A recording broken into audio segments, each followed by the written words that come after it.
And in Psalm 138, verse 8, he said, God will perfect that concerneth me. So to assess your kingship, the first thing you need is what? Warfare. Every destiny is surrounded by warfare. It is your contention, understanding warfare, that determines your welfare. And when you get your welfare, you will be well fed. War surrounds your testimony. You see, don't copy. You see, don't act like Solomon, who you think had no war to fight. David contended for Solomon, 66 battles and won all. But when Solomon became a king, he operated warfare, but with wisdom. Solomon married 700 wives, 300 concubines. Not because he was promiscuous. It was strategy. Solomon had 700 cities around him and 300 regions. So he picked a princess each from the palace. So no king could fight him because you can't fight your in-law.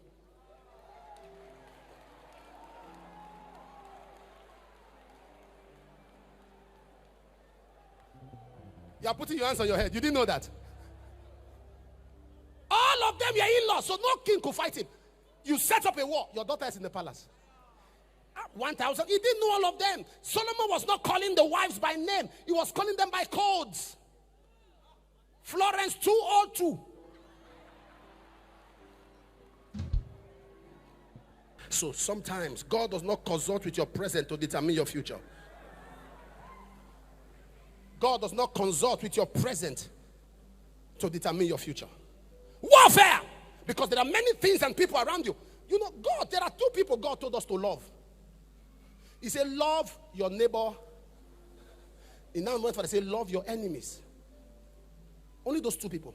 Love your neighbor, love your enemies. Because your enemies are amongst your neighbor.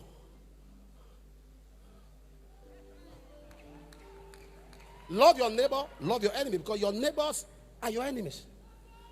Those you think are close to you are your problem. To assess your throne as a king, you need power. I love power. I love power. If there's anything that attracted me to Papa over 25 years ago, is power. Somebody say power. Somebody say power. Somebody say power. That was what attracted me, sir. Power.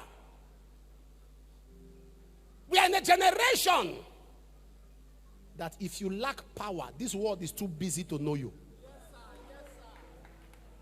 Power. Dimension. And what does it take to enjoy this power?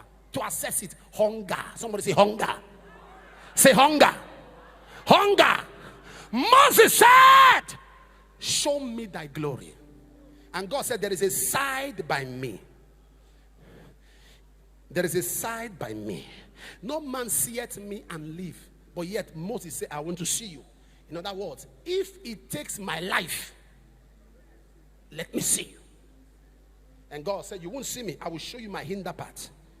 I will show you my back. Now, did Moses see the back, the literal back of God? No. Because if God says no man sees me and live, his back is a part of him.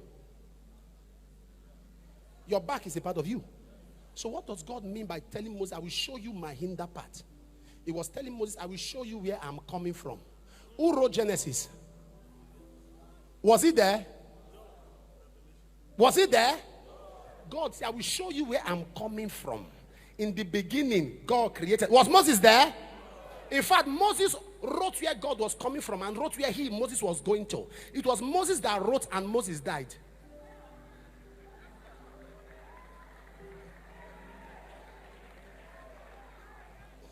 Oh, you are not following what I'm saying.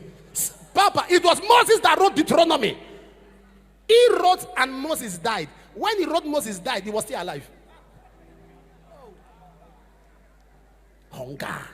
Moses walked. Moses saw a side of God. Moses became a god. He became a celestial. That is why men could not kill him. It took God to kill him. Because terrestrials don't kill celestials. Men can't kill God. After Moses died and God buried him, Satan requested for his body because they needed to take it to their zoo to understand how can a man be so close to God that he became a god.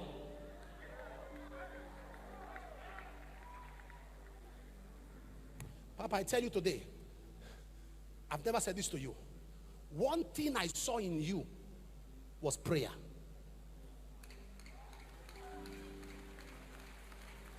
Those who know me complain.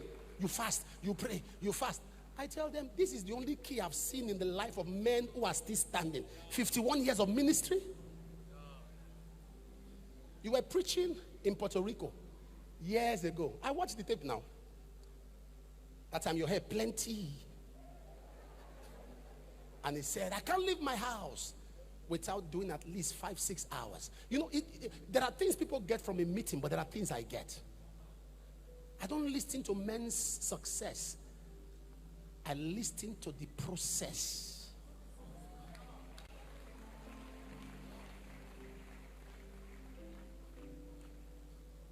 No, I'm honest with you. If I tell you now that I'm poor, I'm unfair to you. If I tell you now that God has not blessed me, I'm unfair. It's not humility. I'm lying.